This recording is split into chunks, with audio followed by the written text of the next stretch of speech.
Picked the wrong week to quit sniffing glue.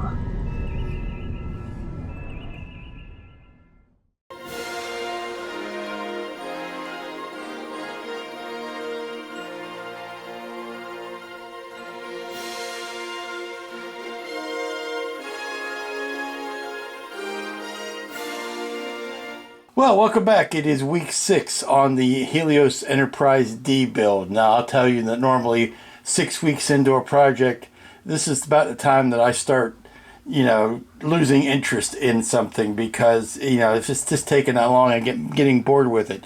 That is not the case with this build. This build is something new at every turn. And over the weekend, I continued work and I spent all weekend doing this. Well, not all weekend, but had to clean up the printer, reawaken it, warm it up, just so I could print that. That is the photon. See what happens when I zoom too fast? It goes out of focus. That is the photon launcher. It is the size of my fingernail. It is less than the size of my fingernail. But that is the rear photon launcher. And this was designed by Jeffrey Fink. Came through Keith over at Cosmic Scale Models, so it went around the world to get back to me so that I could print it. I didn't need to print it. The file that I got was a little bit small. I generally, when I'm printing something, particularly something that I didn't generate, I will print several of them on the plate at the same time because it doesn't take any longer to print 6 than it does to print 1 on a resin printer. But I'll print them a couple at 100%, and generally I'll print one at 110%, and then a couple at 90%, just because sometimes things don't come in the right size. This is the 110%, and honestly, I probably could have gone 112, but I'm not going to wake the printer up again just for that. It's a little tiny, but it fits on it, and it looks good. I have to do a little bit of channeling because this is the fiber optic that is going to go underneath it on that back fantail. But that was job 1, and I will show you job 2 here in a second. Okay, I was asked to show some of the process I go through when I'm coming up with masks, and I said no. I don't want to give away the secrets. They're my secrets, and it's like I'm not going to give that over, but I'll show you some results. This is the templates for the bottom of the saucer, and I think I've got the top here on the next page. But these are ready to go, and I am going to I'm going to plot some of these out, and we're going to do a preliminary test fit and see how well they came out. Okay, kids, this is the day. This is the day the Lord has made, and so it's His fault if anything goes wrong. This is the big momentous day. We are going to start aztekking the huge saucer that we've got here. We're going to start with the the underside of the saucer for a couple of important reasons.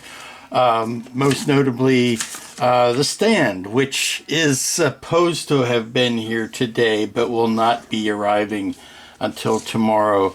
I want to put this, when the stand gets here, I want to be ready to attach it to the armature, and that can't happen if I still have some significant amount of work to do. And secondly, because this gives me a dress rehearsal for doing the top of the saucer, which is going to be, let's face it, the single most visible element of this entire build. So, how do you attack something like this? This saucer, nay, this project, this subject, the Galaxy class Enterprise, has been my white whale when it comes to getting templates made for it because of the compound curvedness of it. Now there are spots like on the fantail where I was able to lay the chunk flat and put it all on at once. And those gifts are few and far between. So how do we start putting flat objects on curved shapes? Well, the other curse of this kit is, amongst many, the curse of this kit is it has no engraved panel lines. If I had the ear of Helios designers for 1 second, and I could only tell them one thing, it would be, please put panel lines on the top and bottom of the saucer. You don't have to put all of them on, but engrave the lines so that we can start to line up things. So what I've had to do instead is I've taken the illustration that I got from Rick Sternbach, and I have blown that up to the size of this saucer. Let's see if I can zoom out any further. Yes, I can zoom out further. I've blown it up to the size of this saucer. And what that's going to allow me to do is force his dimensions and his accuracy onto this kit. What I've got is the innermost oval. The innermost oval on the Galaxy class kit, or on the Galaxy class saucer. And it does surprisingly fit fairly well on the Helios saucer. So what it's going to allow me to do is to take the Helios saucer, take these, and I'm going to transfer all of the marks out of, before I cut it out, I transferred all of the marks for the radial spokes, if you will, the spokes of the saucer. I've transferred them to this inner bit. I've put the correct angle on them. What I need to do is make this fit where it needs to go, and I have to line it up with the left and right center line this way, and the front and back center line this way. Once that happens, I should be able to transfer these marks. I could tape this down and transfer these radial lines, because this is not, it may surprise you to know, this is not a circle. This is not like the refit saucer or the Constitution class saucer or the Ambassador class saucer or any other saucer that is round. This has its own set of radial marks, and I can't simply draw, a 12 o'clock, a 3 o'clock, a 9 o'clock, and do it that way. No, I have to follow the lines that are given me. I have put center lines. I will accentuate those. Here, do that, center line. Okay, there's the center line. It's tough to see this with the glare from the light. But I've got a center line this way, and I've got a center line that way. Actually, I had the center line that way before I put blue paint on it. So now I got to find my markings and redraw the center lines. And it is right there and right there. It goes from the center of this dot right here, which is thankfully present on this design that is different than the top of the saucer, because the bridge actually sits further back than the center. It is not the center of the top saucer, but this is the center of the bottom saucer. So I can take that center line, and then this is where you need to have a flexible piece of straight edge. And the blessing of the phaser strip is you get a chance to, this is tough to work on, it takes up my whole table. You can take a line to here and then take another line. You have to jump over the phaser strip. So I'm going to get those markings out, and then I need to very carefully tape this down and transfer all of these lines out from it. Okay, all of the radial lines are on, and they're surprisingly symmetrical. Yeah, they came out pretty close. There's only a couple I think might be the slightest bit off, but think this one is a little bit down, but I think that's maybe more to the placement of that dormer. But we take this piece off now that we've taped down. I'm going to save that.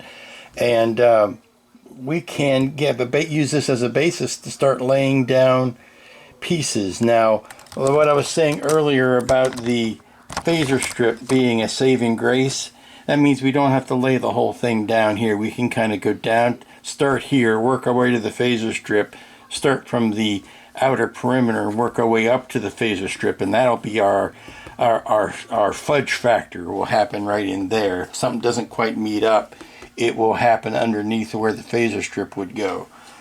So let's peel this tape up. This is just Scotch tape that I'm holding this down with.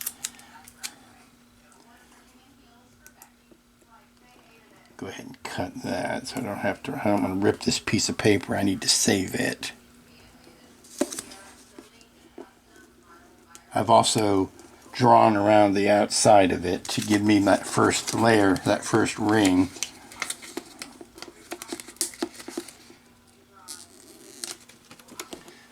See, that'll help with the placement of the big template that goes there.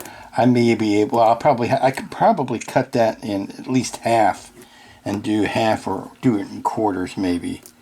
That is this big templated piece right here that goes there. And see, this is the bane of my existence, is getting rid of pieces of tape that have stuck to me. Whether it's transfer tape, vinyl, or regular tape. It's these little balls of, okay, let's get all of these off. It's these little balls of tape that I'm constantly picking up or getting stuck to my foot or whatever.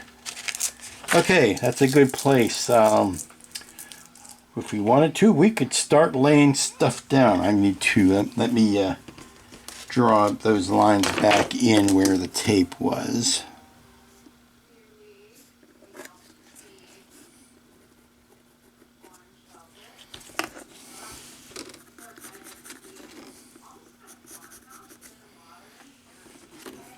What I'm calling this big football shape in here in the center.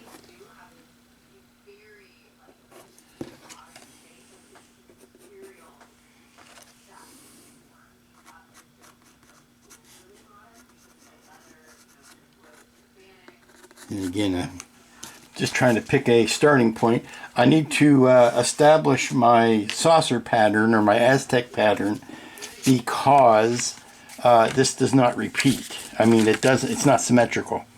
So if this is blue, it's not going to be blue there. It's going to be blue here and gray there and blue, then gray, then blue, then gray, then blue, then gray, then blue, then gray, then blue. That's how it works. So I just need to designate one to start, and then we'll go from there.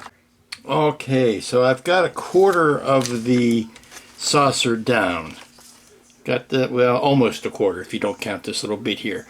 Quarter of the bottom of the saucer down, and it's not going as smoothly as normal because not only do we have to make alterations on the fly, but this is not the standard Aztek pattern that I'm used to from like the refit and other ships like it, where it's a distinct one-to-one.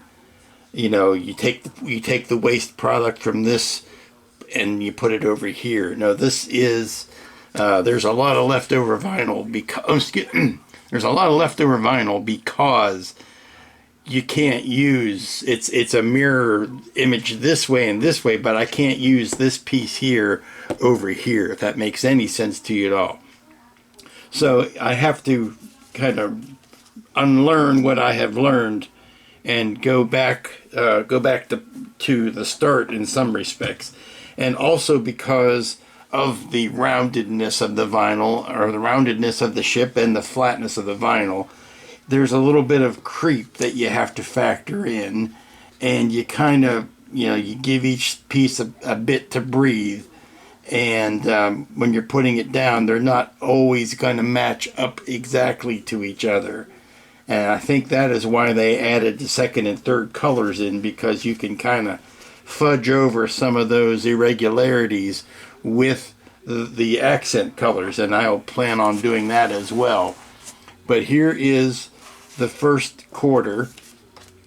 I'm going to go ahead and do these smaller ones first because, believe it or not, they're easier. The larger you get, the harder it is to work with, because the shapes want to flip-flop in your hand. And this is the largest Aztek pattern I have done on a kit. So these are the largest pieces I have worked with. Basically, it helps once you're done with a pie shape, throw it away or get it out of your hair, because you cannot use that. Like I said, you can't use that anywhere else, and it's only going to serve to confuse you, particularly if you are locked into a certain method of putting these things down. Okay, so I've got the inner done, except this area here, but I got this chunk of the saucer done. Now, what's also throwing off the speed and the accuracy a bit is that all of these, what I'm calling dormers, they're actually insets here for windows.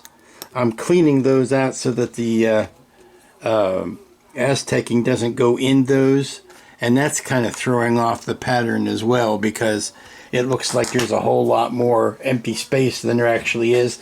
This will all get grayed over top, and when we pull these off, what you see as yellow now will be what the French blue will be left. So it's going to be predominantly gray. Okay, kids, look at this. We've got the entire lower saucer. We've got it Azteked. Now we still have enough time in the day. It's still light enough out that I can take this on the back deck and spray the gingham coat over top of it, the gray coat, and we'll let that sit. And tomorrow we can, if we keep up this pace, tomorrow we can do the top and maybe take these ones off. We'll see. But yeah, that took the majority of the day to do that, off and on. But yeah, it's not merely templated, but well and truly templated, and most sincerely templated. Good morning, folks. It's Wednesday. Work is progressing on the saucer. Today we are doing the top. Yesterday we got the bottom saucer templated. We got it painted. I have not taken those templates off. I'm saving that for something juicy later in the day. But today I am putting down, excuse me, I'm putting down the top templates, and I am taking lessons I had learned from yesterday, and we are going to hopefully apply those intelligently today, starting with the fact that I am going to be doing the inner oval first. I have drawn lines for all of the radials on the inner oval. I've got the four major ones going to the outer oval. The outer oval I'm going to leave in flux a little bit, because I noticed that in the course of putting them down yesterday, there was some readjusting of those lines that had to be done. Something where, you know, when the rubber meets the road and you've got vinyl in your hands, it's not exactly matching your best laid plans. So these ones I'm more confident of. The inner ones I'm more confident of.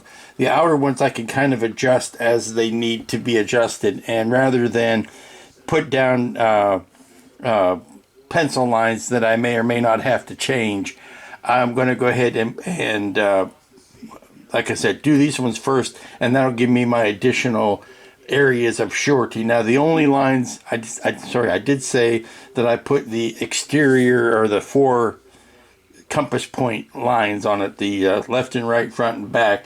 I also used my dividers here, compass with a pencil and a pointy stick, and a pointy point on there, and I just scribed a line around the edge.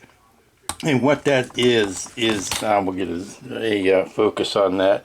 That's basically where the templates will stop along the outside edge, and that's where my 10 forward windows, my saucer rim windows will end up going. So that's why I don't want to take the templates all the way out to the edge. I wanted to bring them in a little bit using the drawing here from Rick as a inspiration for that. That's this line right here. So that's why you see that. So I'm going to go ahead and start putting these down, and then we'll, like I said, do the outside edge. I've already put some down around the bridge and the shuttle bay roof. I've just put this group down here. I'm going to pull the tape off and pull that and put that group down. I'm not worried about any of these pencil lines because they are going to be covered with paint in the long run. Okay, so I've got half of this area done. I'm getting ready to lay out for the second half. And I've had to redraw some of these lines. And you ask yourself, or you ask me, I don't ask myself, you ask me, Lou, why are you having to redraw those? And it's when it should be mathematically correct based on the illustration. Well, that's true. But A, we're mapping this over a compound curve, which always throws things off.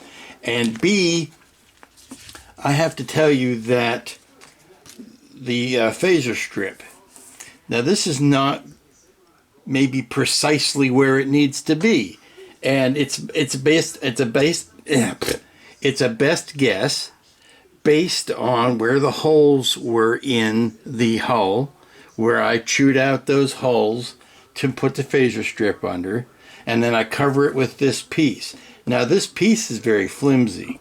It snakes in and out, side to side, so I was basically tacking it in place and then, holding it there, put a little bit, tack a CA, move it down a little bit, tack it with CA, and I was holding it in place.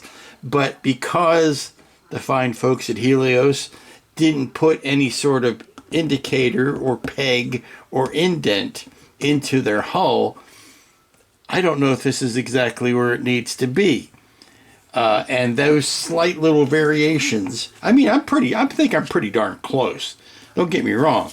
But those slight variations, when you try to map it against the curve of the bottom of this, they might not line up. This might be a more drastic curve than the phaser strip. So it's a very fluid situation, and I'm having to do a lot of adapting on the fly, and I'm hoping that the final result will, take a lot of that into account. But we're doing pretty good. It's just not going maybe as quickly as I would like because there is more on-the-fly adaptations that have to be made. I would have thought that this point to here was the same as that point to there, but it's not. I am measuring off of, known distances, like the distance between the bridge and the end of this. But this distance here between the end of this raised area and the phaser strip, in this case it's that much, and in this case it's a little shorter, see, because this is bumped in a little tiny bit. Again, something that you don't have to worry about when your kit is mass produced and stamped out of a mold where every single one of them is going to be identical.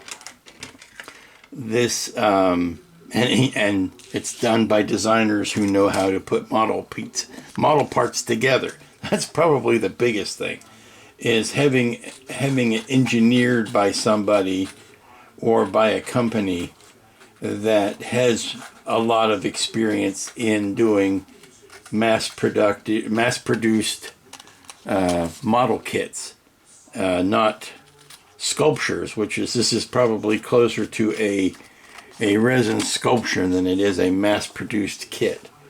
So those are the types of issues that I am running into.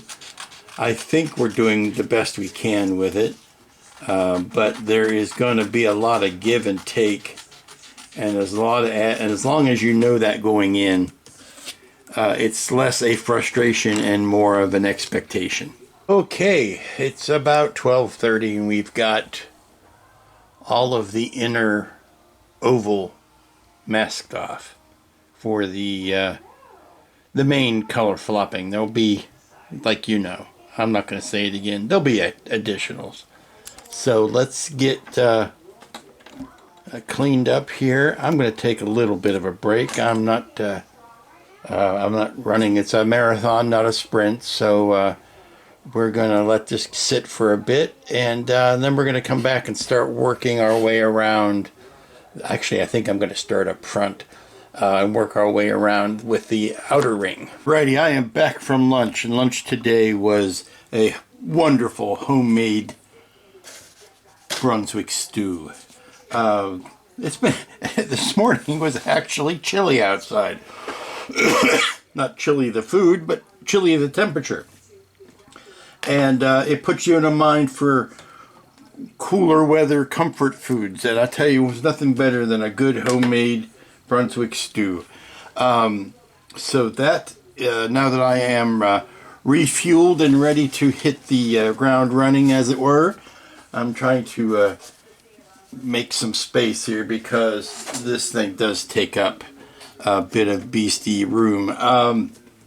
I'll tell you, I'm also got one ear on the door because I am expecting the stand to arrive today from California, from Phil. Yay! It would have been here yesterday, but there was a delay. It is expected via UPS to get here before 7 o'clock tonight. And if it's anything like the delivery I got 2 days ago, that means it will come at 6:59 and 45 seconds. I was waiting around all day. You know how you hate to be captive because I had to have something that I had to stay around and sign for, which I hate. But I was held captive waiting for this thing to arrive, getting shorter and shorter temper every passing hour. 8 o'clock hour rolls around, getting very upset. And then 7:59 and 45 seconds, the truck pulls up. So I let the driver know that he just got in under the wire. But that's neither here nor there. I have checked my reference. I need to make sure I've got a B. Maybe you see it written here. This is the one I need to be, that needs to be blue. So I need to start my pattern on it that way. As long as I know what my starting place is, I know that I am good to go. So let's start laying some of these down. Now I have taken the actual bit of vinyl and seen where my panel lines are lining up, and I've transferred those to the hull, and hopefully we won't have as big a issue this time because these are much flatter shapes. I mean, look, yes, it's a big curve, but individually each one of them is fairly flat. So let's get this quarter panel done, and then we'll break in to show you the progress. Alrighty, it's another momentous event. I have the top of the saucer finished with the main aztekking. I am ready to take this out on the deck and put a coat of the gingham gray over top of it, and then bring it back in and let it sit. And I think the last thing we'll do for today will be to bring in the bottom saucer and take the masks off of it, since it's had all night to dry. But yeah, it took some doing, and now I purposefully cleared out some areas where I didn't complete the pattern for various reasons. Now this is the pattern, and I put this pinstriping on just because I think it needed something, and I put it on both sides. But yeah, we're ready to apply some paint. Alrighty kids, it's around 4 o'clock. It's about normal time I shut down for the day, but I've got about 20 minutes left of work here to remove the templates from the bottom of the saucer, and I'm going to go ahead and do that so that they are so that this is sitting. It's not going to take that much longer to finish it. I might as well. I've only lost one window so far, right over there. Everything else is staying down where it should. Haven't had any, now I say this with the camera rolling, I haven't had any paint lifting up. It's the benefit of having that French blue be a rattle can primer top coat. It makes a very tough shell, and the week or so that it was on here without any disturbance of it gave it plenty of time for it to cure and make a like I said, a pretty hard shell there. So all is good from that. You'll notice I took the tape off of the phaser strip. Kind of wanted to check in on that, see how I was doing, see if I got any paint slopped up on that. Looks to be like it's in pretty good shape. I'm not going to take the rest of the windows off yet. That would be folly, I think. There's still so much painting left to be done. But yeah, I'll finish this up, and that's where we will end for today. If the stand comes in tonight at a decent hour, I will open it up and show it to you. If not, it'll be the first thing I do tomorrow. Well, good morning, everybody. It is Thursday, the gateway to the weekend, and I don't normally pop myself into the middle of these videos. You usually only have to put up with me at the end. But I wanted to introduce you to the stand. The stand arrived late yesterday, not as late as it could have, but it arrived later than I wanted to, pull out the camera and give you the tour. So here it is. Let me do a dramatic cut here, and then we'll be back. And there it is, ta-da! Now I have zoomed back as far as I can, and I'm actually standing back from the table to show you, to get the scope and the glory and the wonder of this whole thing in here.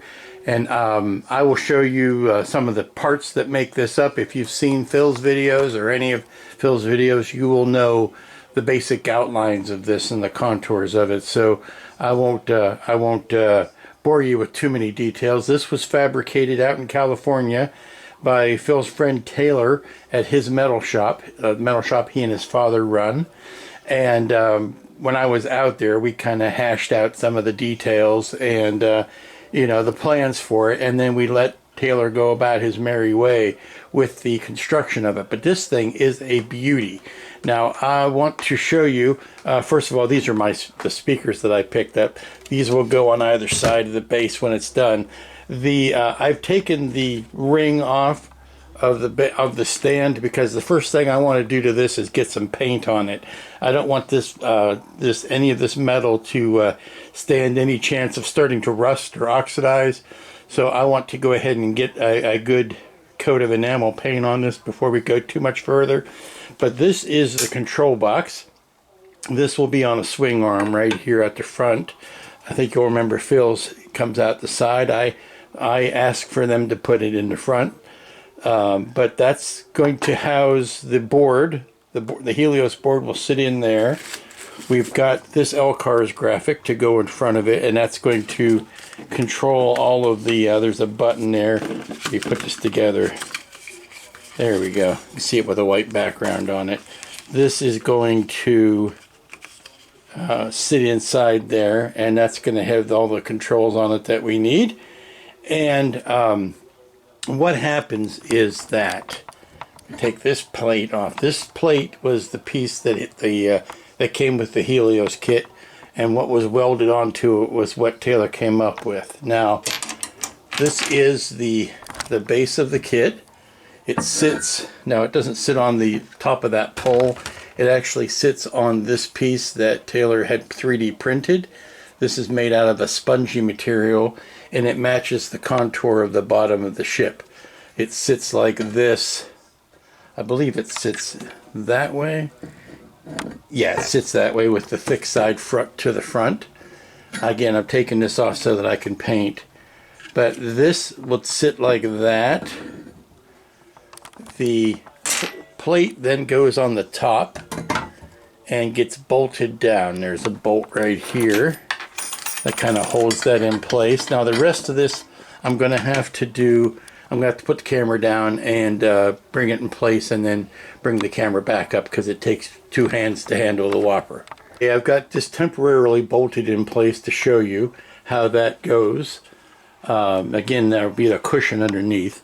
The neck then goes over top of it like this and sits down on top of the plate like that. And then, of course, all this gets glued and clamped together and epoxied all in. And then, the fun part is this piece. This piece slips over the neck, and there's a set screw to hold it in place. Now this piece is going to be epoxied to the bottom half of the saucer, and it's going to be epoxied with these set screws in here. These set screws will, where my hand is, that will be epoxied to the bottom hull of the ship, and then using bolts we can adjust the height from here to do the micro adjustments of the levelness of it. Let me go get the bottom saucer nut. Hopefully that will finish out the picture. Alrighty, now you recall I put magnets on the bottom of the saucer to help with the alignment. It's going to come in something like that, and then this cross piece is going to be epoxied to the base of the bottom of the kit. So it's going to sit like that by the time all is done. And then we put the top saucer over the top of it. I think I may have to take a hacksaw and just cut maybe an inch off of this, just that length, because it's hitting my phaser strip ring in a way that it didn't hit Phil's. So we were using, Phil's dimensions, and mine is slightly different. So I think it's this looks like it's square steel stock. It looks to be about 1/16 of an inch thick. I can probably cut that with a hacksaw with a metal blade on it. Just cut that much of a chunk off.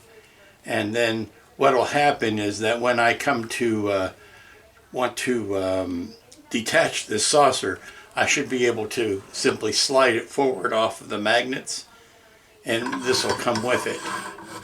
So getting this epoxied in place is going to be the trick. I'm going to find the best place for it. I'm not going to be using this set screw because that's not what's going to be holding it in place. It's the magnets top and bottom that's going to be holding it in place. So yeah, you start to get a picture of what the whole thing is going to look like.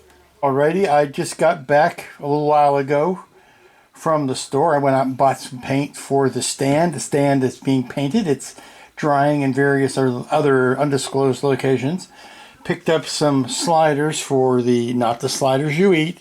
These are felt sliders that I can put under the stand to raise it up. I need to raise it up just enough that I can get the electrical cord to come out from underneath it without pinching it. So that's why we have that. So while all that's happening, I can proceed with taking off the masks off of the top of the saucer, and that'll be a good way to round out today's work. Good morning, everybody. It's Friday, last work day of the week. Yay! Last work day on the Enterprise D for this week. Although I think at this stage, every day is a work day, because I do continue in on the weekend to do some stuff that, might take a day or two to dry, and I don't want to eat up weekdays with it. I can set something aside and paint it and then have it be drying over the weekend, that sort of stuff.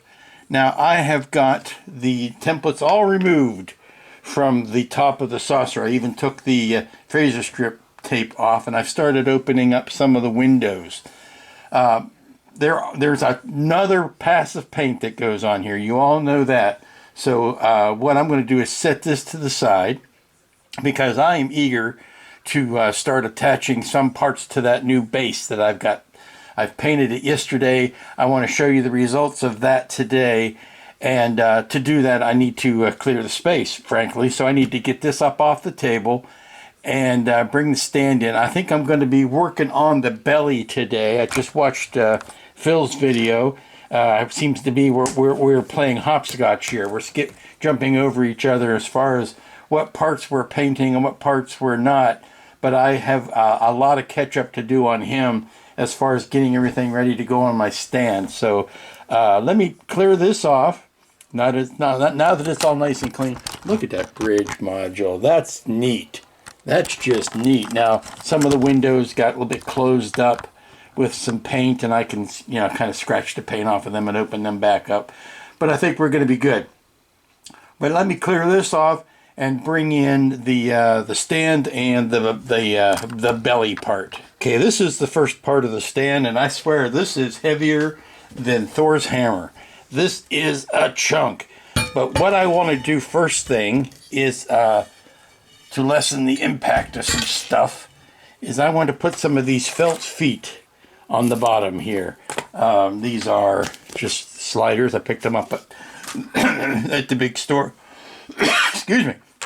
And what that's going to do is that's going to give me a buffer zone between the bottom of this. See, this is where the power and everything has to run in and out of.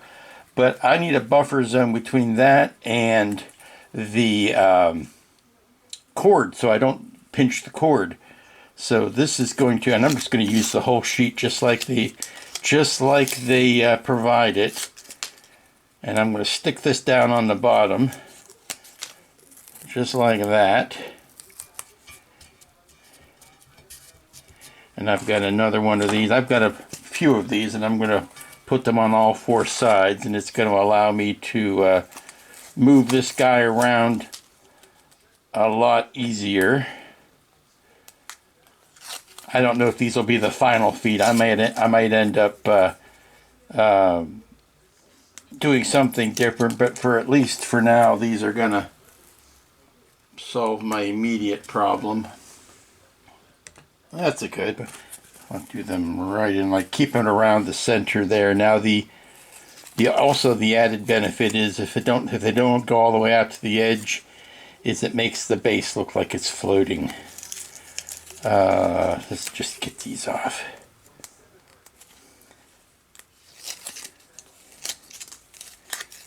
And the other thing is this top of this table is glass, and I don't want to be smacking this heavy metal thing around the glass if I can give something of a softer landing for it. Oh, meant to have these all ready, and I didn't, so you'll have to forgive me. Yes, you will. You will have to forgive me. And there we go. Okay, last ones. So those are going to go there. Let me clean all of this up. And I still have one thing left over if I want to continue that. So toss this. Oh, turn this back over. See, that's great. Now I've got room for a cable or cord. And let me double check. Just a test here to make sure that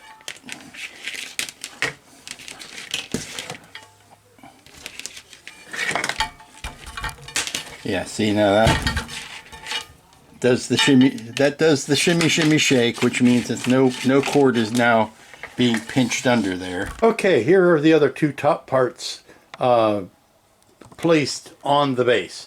I painted them white so that they will help bounce light around on the inside. The black is obviously for show on the outside, and the front Elcar's panel will go there. Something like that, and that's going to be its own project. Probably end up starting on that a lot of next week, but for today I want to attach the bottom of the belly to this, and to do that I need to attach it to here, and for that to happen I need to put lighting down. That's another reason why I want to paint that white. So we'll put some strip lighting down and then we'll attach the belly.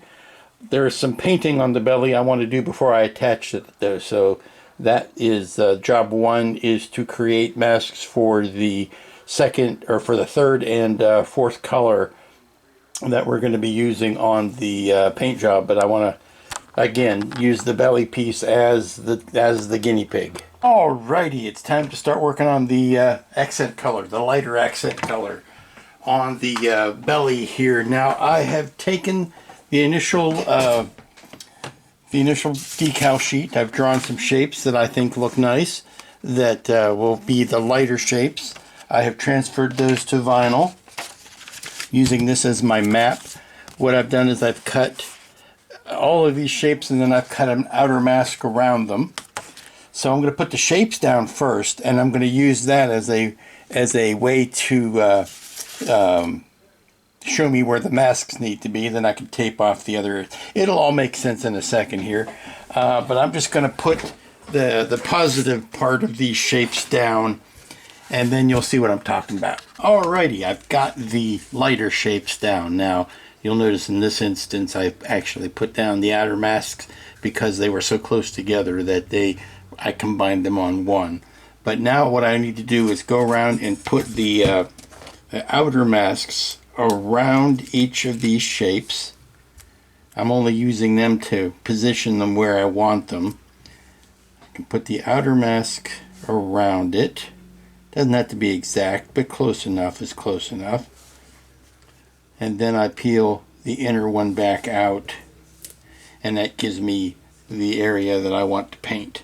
So I'll do that for all of these, tape off the area in between, and spray the lighter accent color. Before I get too much painter's tape on this, I wanted to show you how it was looking. See, here you can see the positive shapes are here, and I've put the masks that were surrounding the positive shapes that are cut on the sheets, laid them around the shape, and then pulled the shape out.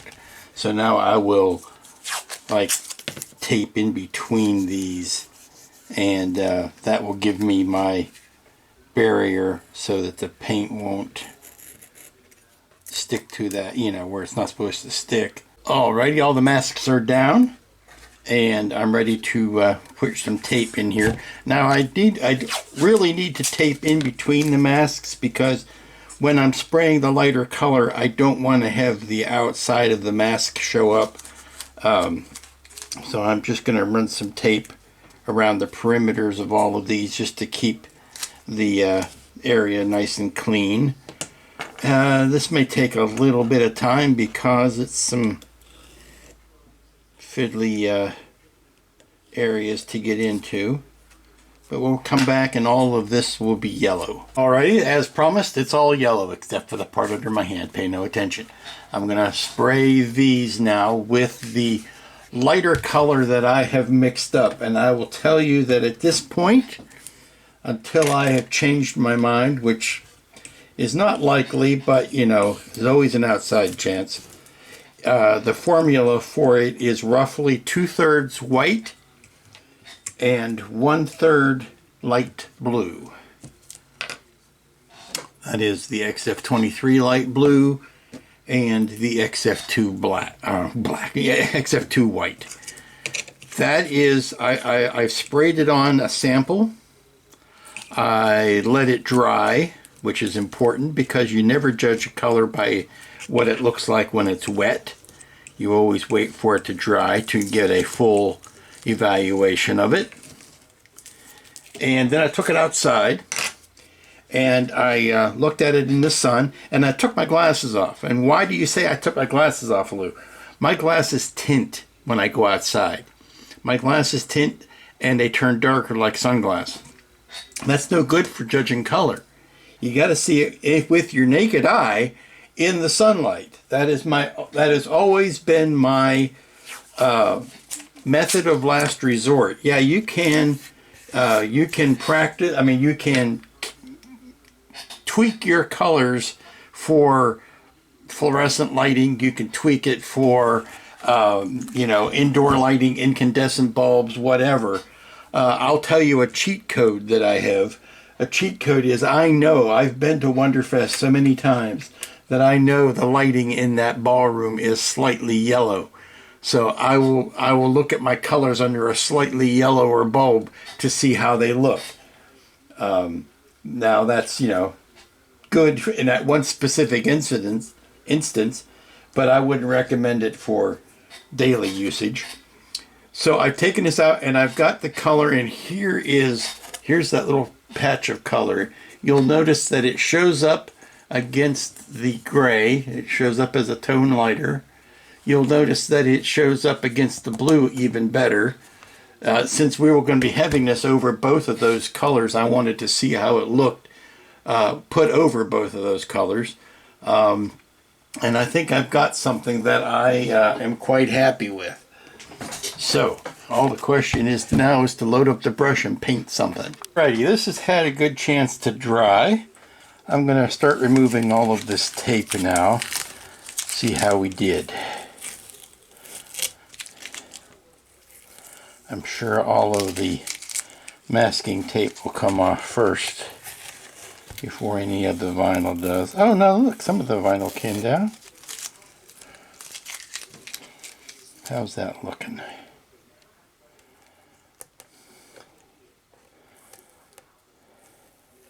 Nice. Okay, that's how it looks against the dark blue. That's how it looks against the gray. I was concerned that it was not light enough, but I think that's plenty. Now, two things are going to happen. First, we're going to put a coat of clear over all of this, and that's going to accentuate the color some more. And then we are going to put, well, I guess just one thing's going to happen. We're going to put a clear coat over this.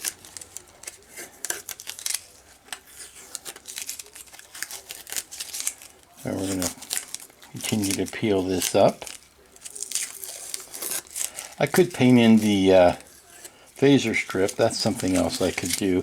Now we're not going to, oh, the other thing is we've got decals that go on this, and those decals I will not be putting on for a while yet because I'm picking those up from Keith in England next month. So this is, it's going to be a while before we have all the lifeboats on and such. I remember the other thing that was going to happen. We got to peel the windows off of this before we can go anywhere, because once the windows are off, then I can put the lighting on the inside of the metal plate, and that is going to tell us how much light is going to come out these windows. I remember what it was like before I even started putting the windows in.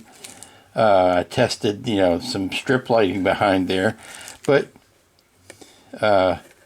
that's a different animal once we've got all the colors down. So I'm liking that. Yeah, that's not too light at all. I was afraid it was too light. I'm going to mist all of this with a blending coat at some point. Probably, well, obviously before the decals go on, but I'll probably put a clear coat over this first, and then a misting coat to kind of blend everything together. Yeah, I think the next thing to do is going to be to paint the phaser strip. I'm debating whether or not to put the fourth color on or not. I have plans to do another pass like this, but with a color that is just a little bit lighter, but in the same family of that blue.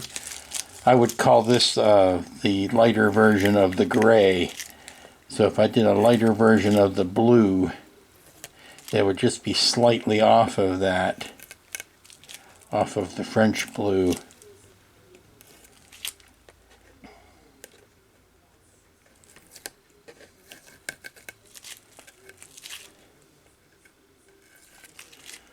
See how this looks once we get all of these, all this vinyl off.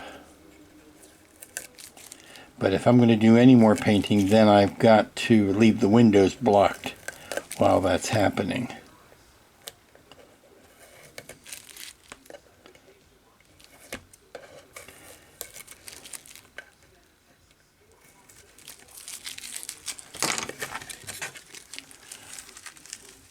That's not too shabby. No, I think I like that. I think that will do quite nicely. I have painted the phaser strip, obviously, and now I'm taking out the windows. Once the windows are out, I can put a sealer coat of satin over top of this whole thing, and it will be ready for decals, which, like I said, are, not coming until next month. But I can put the lighting in and get this ready to go on the base, and then I can put the decals on even after it's on the base, because all that's going on here is a registry strip right there. The cargo doors go here, and there's like a warp core decal that goes right there, and then there's the lifeboats. I'm sorry, there's two transport emitters that go either side here. All of those are big squarish decals that can go on practically any time, but it's more important for me to start getting this thing ready to go so that I can start building it onto the base. And the last bit of fiddly work that I need to do is to take these windows off. Okay, so I've got the first of the two window boxes, and I'm calling them Toledo window boxes. Those of you out there in the know will know. The Toledo window box is going to go here, and it's going to light up the lower windows down here. Now, I have decided, rather cowardly, that I'm going to not block any of these windows off. They are not getting a lot of direct light, so much so that I can't afford to black any of them out. When we do this, put that in place, you can see how it looks down there. And the lighting is such that a lot of that is going to be shining down on the base anyway. It's going to be not easily seen because of, it's on the bottom of the belly. Now, there are some windows up here that are not going to be lit because they're right smack up against the metal plate there. So those will be my blacked out windows. So what I want to do now is take this and bring it up to this level and just tack it in place with some CA.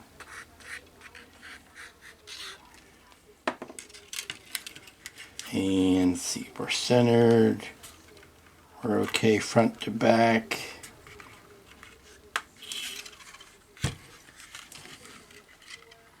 There's a hole in the metal plate right about where you see the pencil line drawn, and that's where I've got the wiring coming up through, so that we don't have to worry about that metal plate pinching on the wire. I'm going to push this down. Let me see if I can get in there. Push it against the wall. There you go. Oh yeah. Push that against the CA so that gets nice and stuck. I think I may want to dribble some kicker in there to lock it in place, but it seems to be staying. Now I'm going to take one little piece of the foil tape, and I'm going to stick it right here just to hold down that top. There we go.